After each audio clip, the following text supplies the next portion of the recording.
Good day everyone, good morning. I'm filming from Agerola. This is Sean speaking, and this video is going to be 10 things or possibly more you should know about the path of the gods. If you're here and you want to go along the famous path of the gods, then my advice is go get your sandwiches and your snacks here at Manna Salumeria grocery. They have lots of organic products. The lady inside is really kind, so before setting off for your trip, get some water, get some fruit, get some stuff here. The path of the gods is a traditional path connecting Agerola to the rest of the Amalfi Coast, and the classic that all tourists go for is from Agerola to Nocelle. However, Agerola is made up by different smaller towns called frazioni, so the path starts from Bomerano, and this is the main square in Bomerano. Now I'm showing you the statue of a cow with an abundance of groceries and cheeses, because Agerola is the capital of Monti Lattari, the Milky Mountains, and it's called Milky Mountain because it's famous for the production of cheeses made with the milk of Pezzata Rossa Gerolese, the typical local cow. So the second thing you should know is that the path of the gods is beautiful. It's a stretch of mountain path looking over the Amalfi Coast, but it is very, very tough, and it's very sunny there. So recommended are a hat and sunglasses, plenty of water, proper shoes, and watch the temperatures, watch falling rocks, beware of being dizzy. Don't go with flip-flops. Flip-flops are a bad idea. There are so many tourists that go along with flip-flops and then they end up slipping.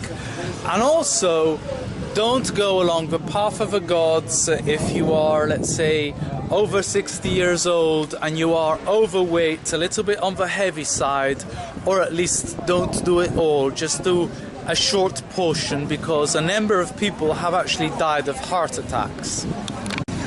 This map shows you a number of paths, so another thing you should know is that Sentiero degli Dei is one from Agerola to Nocelle, but there is actually a grid of traditional paths taking you to different places. As you can see from this poster, thousands of people come along the path of the gods, so much so that the stones of the path have become very smooth and slippery. This morning we have decided to walk down to the fjord of Furore, which is beautiful, and we're taking a path called the Sentiero di Santa Barbara. Santa Barbara visited some caves here so many centuries ago, so that's where the path takes its name from. And I remember a few years ago, it was the year 2015, I took part in one of many trail races organized by my friend Giovanni. It was the first 50k edition, and I ran up this path, and I really did one of the best races of my life, so I really like this path.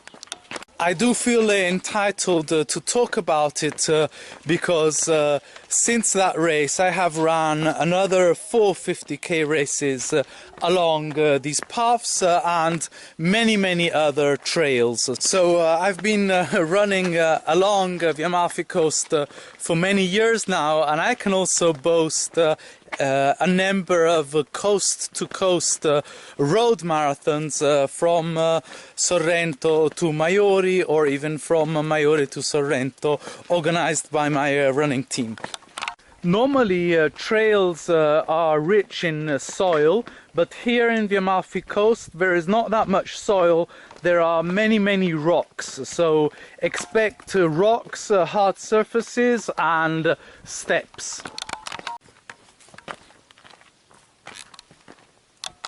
Many of the grapes and vineyards in this area belong to the wine house Marisa Cuomo, which is famous for its wines that take the names from the small towns all around the coast, including Furore and Tramonti.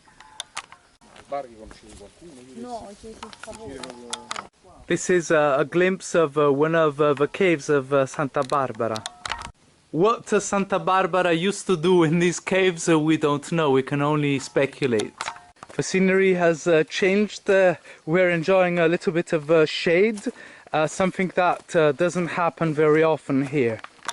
The sounds that you can hear along these paths are mainly crickets, the distant crowing of chickens or cockerels, and maybe if you get closer to the coast, the droning of the engine of some speedboat. Apart from that, it's all silence. Occasionally we're disturbed by the flight of too many butterflies. Gaetano, do you like butterflies? Ti piace la farfalla? Any kind of butterfly. We just found some rosemary for our Sunday roast. So why is it called the path of the gods, you may ask? Well, because it makes you feel like a god. This is a vision of the sea and Praiano on the right. Those houses you can see on the far right. All along the Amalfi Coast, the symbol for different towns is the mermaid. So in Positano they have one called Pistice, which is a crisscross between a dog and a mermaid, and here in Furore they have the fisherman fox, so crisscross between a fox and a mermaid. Another typical scene for the Amalfi Coast, a bride posing for many photographers. Another tourist basking in the sun. So we are currently near the church of Sant'Elia, and some of the tracks, some of the pathways here are very poetic, very romantic. One is the path of the agave plant in flower, another is the pathway of love, another is the path of the fishing fox. This is the path of the crazy bats. Many people along the Amalfi Coast, including the path of the gods, have goats that they keep for their milk and for their meat. Hopefully people will only make cheese out of these. This is a he-goat. We can finally appreciate the deep blue color of the sea on the coast. We finally made it to the fjord with its spectacular bridge and its unforgettable blue waters.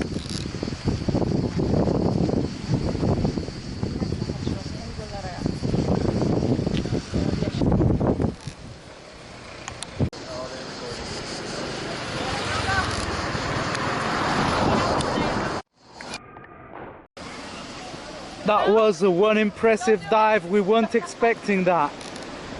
And he made it in one piece, cool. So we have a very gutsy American mum following her son in the dive. Tell me why? Why? Your legs? No, he did it. So reason prevails. So it seems that we have another brave diver. Another two brave local jumpers, not from the bridge but from the wall halfway. We genuinely thought they were going to die on the rocks, but they didn't. They're locals.